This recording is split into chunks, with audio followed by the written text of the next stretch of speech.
It's been over 2 decades since the release of Peter Jackson's Lord of the Rings trilogy.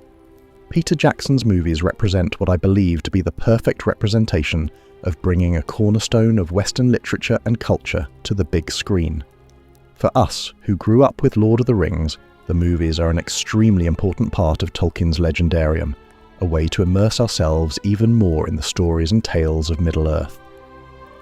This expansion of the original works of Tolkien has been a great inspiration for this channel as well, a way to offer new perspectives and deeper insights in a world that we do not merely know, but feel. The first time that I saw the movies, I didn't comprehend the work that had gotten into digesting such a masterpiece of literature, and not just pulling it off, but making them some of the highest grossing movies ever. This has been, to a great extent, the life's work of Peter Jackson and his partner Fran Walsh, having worked on the trilogy for almost a decade. They managed to produce something that continued to draw in old and new fans. Middle-earth has become to many a place of comfort, a familiar place we can return to and feel like home. As with any movie adaptation, there will be necessary compromises, and that being said, I do believe that Peter Jackson's original trilogy is probably the most brilliantly executed movie adaptation of source material. This sets the bar for anything produced in the same universe incredibly high. After the trilogy, we were treated with 3 movies for The Hobbit that Peter Jackson directed. While I think these movies capture the feel of Middle-earth quite well, it was very hard for them to live up to the expectations left by the original trilogy. Now, for the first time in a decade, we are in a situation where a new movie adaptation is being brought to life, where the masterminds that were involved in the original trilogy will have an essential role. That movie is The Hunt for Gollum, directed by Andy Serkis, said to be released in late 2027. Now, I'm going to cover what my expectations and hopes are for the movie. First, and maybe most important, is the cast. Sir Ian McKellen recently gave strong hints about Gandalf and Frodo returning to Middle-earth. While this isn't completely certain, there seems to be a decent chance that we will see Sir Ian McKellen and Elijah Wood in the movie, which makes me absolutely thrilled.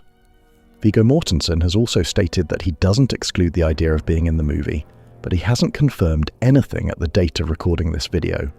Unfortunately, Hugo Weaving, who portrays Elrond, has stated that he won't be available for the movie.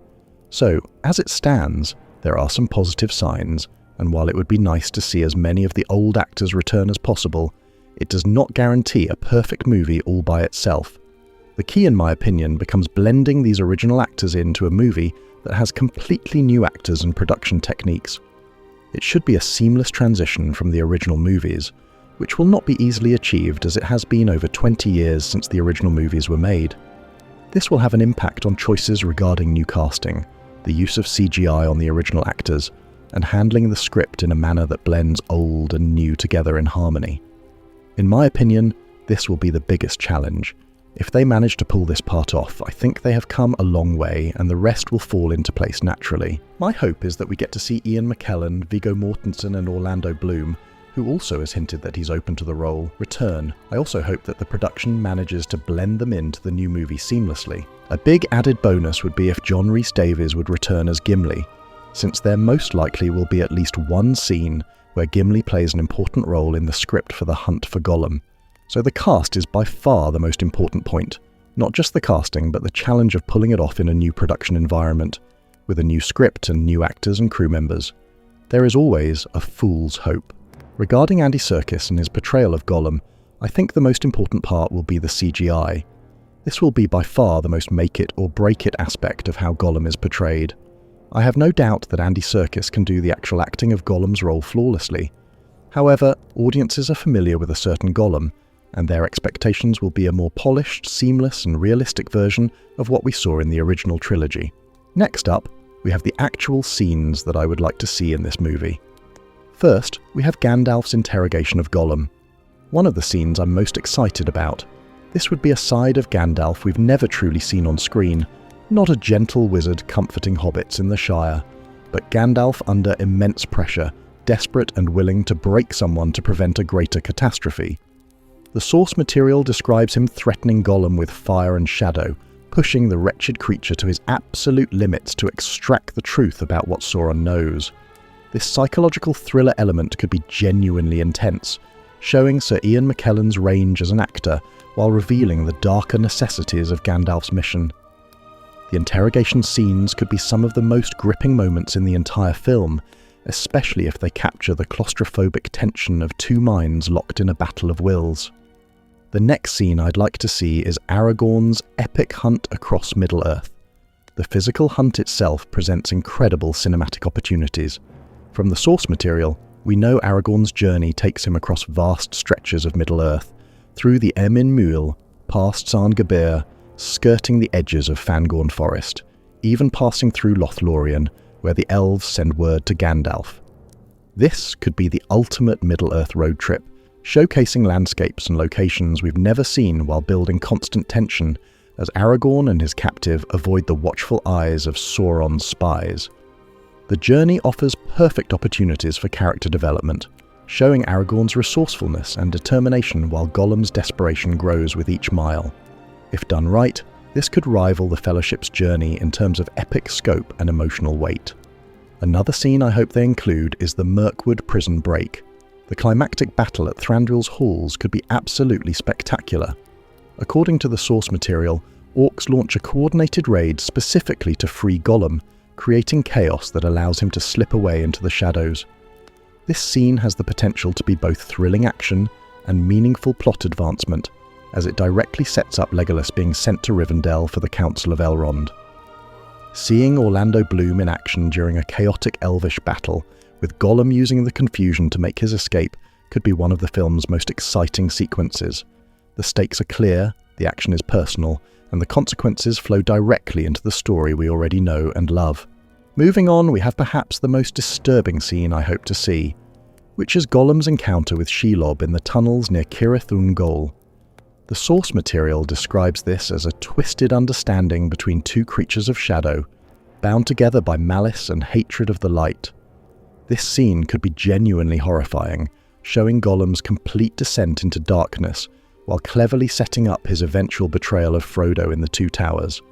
Andy Serkis directing himself in this scene could create something truly unsettling, a moment that shows how far Smeagol has fallen, and foreshadows the terror that awaits in the tunnel years later.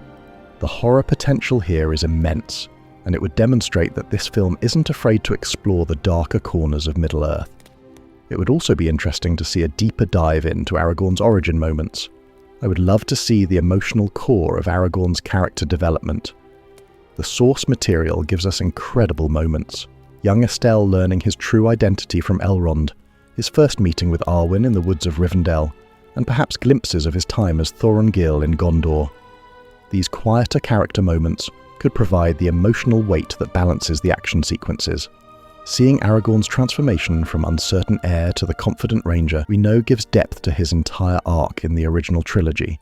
If Viggo Mortensen does return, these scenes could showcase his acting range while adding new layers to a character we thought we knew completely.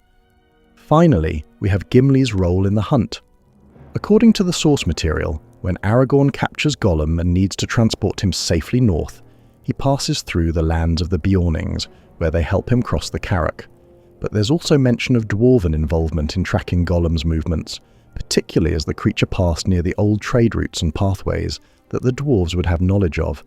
If John Rhys-Davies does return as Gimli, this could provide a perfect opportunity to show the cooperation between the different peoples of Middle-earth in this secret hunt.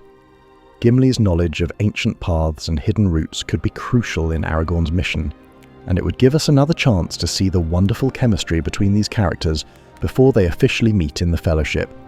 The scene could also tie into the broader dwarven storylines happening during this period, perhaps even touching on the fate of Balin's expedition to Moria, adding another layer of melancholy to Gimli's character that would enhance his emotional journey in the original trilogy. These are the scenes that I think could make the hunt for Gollum more than just a cash grab. They could make it essential viewing that enhances everything we already love about Middle-earth. There are a lot of brilliant minds working on this movie, and as they have done it before, why couldn't they do it again? I, for one, like to stay optimistic. It's a long wait still, but it's hard to push aside the excitement that I have for this movie already. Now I would like to ask you, what are you waiting for most with this movie? Let me know in the comments section below. And as always, thanks for watching and stay by the fire.